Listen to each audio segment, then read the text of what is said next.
Hey everyone, this is Liz with the Jones Group. I hope you're making it a fabulous week.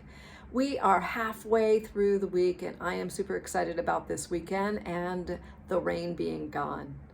Wanted to give you a tip if you haven't heard that waste management is requiring in this area the need to take all of your organic waste, your leftover steak, potatoes, etc., and make sure that does not make it into your regular trash can.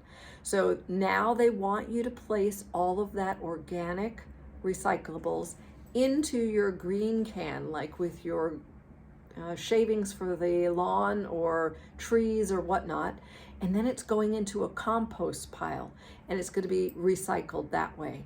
So in the beginning, they're going to be really lenient, and this is a state mandate. But as the leniency or the time period goes by, they're going to start actually assigning fines to those people that don't follow the guidelines. And apparently, our pickup trucks have equipment to know whether or not we have organics mixed in with our general trash.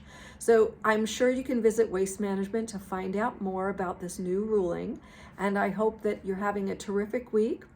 Just a reminder, there is that very exciting program for first-time home buyers that gives you 20% down that does not have to be repaid until you refinance or sell your home.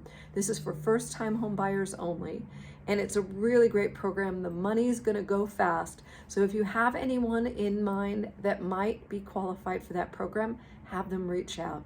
My name is Liz Jones with the Jones Realty Group. Until next time, take care.